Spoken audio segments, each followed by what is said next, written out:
I was born in a small barn, next to my mother. My eyes were closed. I could not see anything, but I could smell her warmth. She licked my face and I knew I was safe. That was my first memory of love. For the first few weeks, I only drank milk. I slept next to my brothers and sisters. We pushed each other to get the warmest spot. My mother watched us all day and night. She never left us alone. When I was 1 month old, I opened my eyes. The world was blurry and bright. I saw my mother's face for the first time. She looked at me with soft brown eyes. I knew right then, she is my whole world. I learned to walk on shaky legs. I fell down many times. My mother pushed me with her nose to get up. My brothers and sisters ran around me. I wanted to run like them. At 2 months old, a human came to see us. She had kind hands and a soft voice. She picked me up and held me to her chest.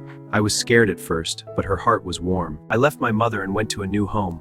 I cried the first night. I missed her smell. The human girl put a blanket next to me. She slept on the floor so I would not be alone. That night, I knew I was loved. My new family gave me a name, Sky. I did not know what a name was at first, but every time they said it, they smiled. I learned that sound meant me. That was my first word. When I was 3 months old, I chewed a shoe. It smelled like the human dad. I liked that smell. But he was not happy. He said no loudly. I did not understand why. I was just exploring. That was my first mistake. The girl played with me every day. She threw a ball and I chased it. I did not know why she wanted the ball back, but I brought it to her because she laughed. Her laugh made my tail wag. At 6 months old, I was bigger and faster. I could jump onto the couch now. I could run from the kitchen to the yard in 3 seconds. The family called me a good girl when I listened. I wanted to be good for them. When I was 1 year old, I felt like an adult. My body was strong. My mind was quick. I learned to open the gate with my nose. I learned to find the hidden treat under the rug. The family said I was too smart. At 1 year old, I watched the house at night. I heard every small sound outside. If a leaf fell, if a stranger came near, I growled low. I wanted to keep my family safe. The family thought I was just a pet, but I was more than that. I was a listener. I was a watcher. When the girl cried, I put my head in her lap. When the dad was tired, I sat by his feet. When I was 2 years old, I understood more. I knew the sound of the car coming home. I knew which drawer had my leash. I knew that no meant stop, but later meant wait. I was learning their language. At 2 years old, I had my first real run in a big field. The grass was tall and the wind was fast. I ran until my tongue hung out. The girl ran with me and fell down laughing. That day, I learned that running is joy. When I was 3, I started to understand time. I knew when morning came, the dad left. I knew when the sun was high, the girl came home. Time when it got dark, everyone ate together. At 3 years old, I protected the girl for the first time. A big dog ran toward her in the park. I stood in front of her and growled. The other dog stopped and walked away. The girl hugged me and said I was brave. At 3 years old, I protected the girl for the first time.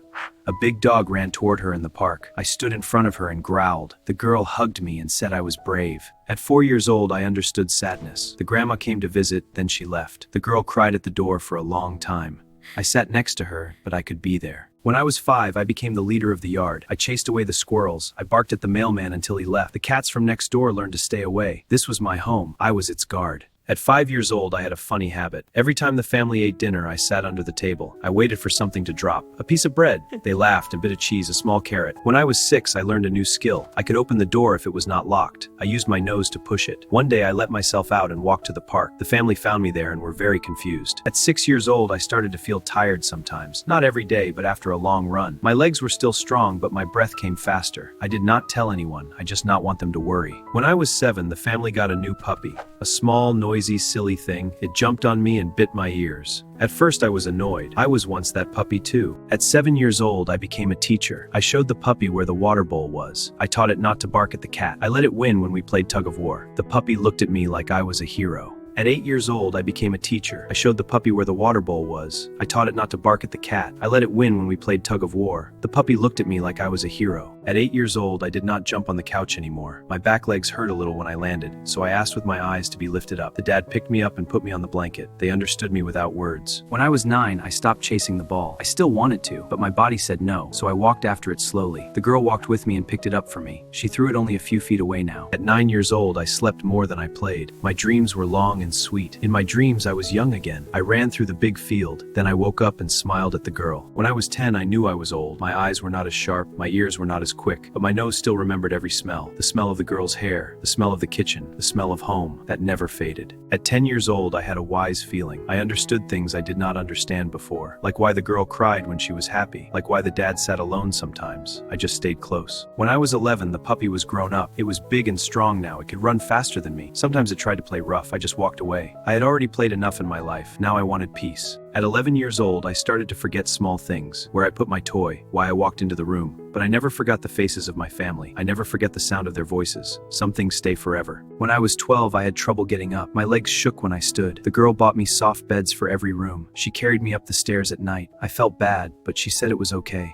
At 12 years old, I stopped eating much. The food did not taste the same, but I ate a little because they worried. I saw the girl watching me eat. I ate to make her smile. I do not know how I knew. I just felt it, like a quiet voice inside my chest. I was not scared. I had lived a long life. A life full of love. At 13 years old, I thought about my mother. I had not seen her for many years, but I still remembered her smell, her warm tongue on my face. I wondered if she was waiting for me somewhere. I hoped I made her proud. I remembered the day I first met the girl. She was small, like me. Her hands were soft. She held me and said, "You are mine now." And I thought, no, I am not yours. You are mine, and I will take care of you. I remembered all the walks we took together, the sunny days, the rainy days, the time I chased a rabbit into a bush, the time she fell and I licked her tears. Every moment was a treasure. I remembered the night there was a fire in the kitchen. The smoke alarm woke me up. I barked and barked until everyone got up. The dad said I saved their lives. I remembered the day the girl went to college. She packed a big bag and left. I waited by the door for days. She came back later, but I never forgot that wait. Every time she left, a part of me waited. Now, at the end of my life, I have no regrets. I loved with my whole heart.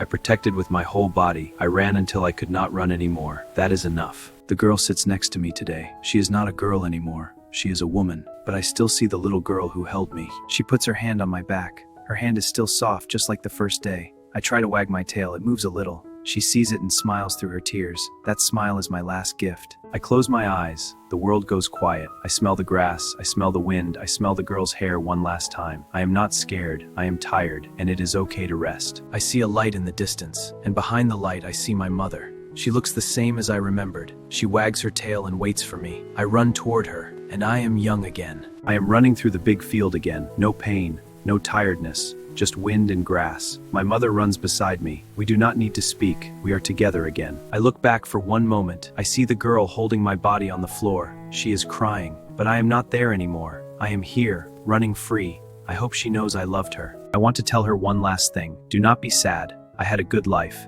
You gave me food and love and a home. You gave me a reason to wake up every day. That is more than any dog could ask for. Remember me when you see the field. Remember me when you hear the wind. Remember me when you hold another puppy. I am not gone. I am just running ahead. You will catch up one day. To the puppy who lives in my house now. Be good to them. They are your family now. Protect them like I did. Love them like I did. Sleep by the girl's feet when she is sad. You have big paws to fill, but you can do it. I was not the fastest dog. I was not the smartest dog, but I was loyal. I was love. I never left their side. That is what made me a good dog. If you have a dog, hold them close tonight. Do not wait until tomorrow. Tomorrow might be too late. Tell them they are good. Tell them you love them. They understand more than you know. A dog's life is short. That is the sad truth. But a dog's love is big enough to fill that short life. Every tail wag, every lick, every stare, that is love. Do not waste it.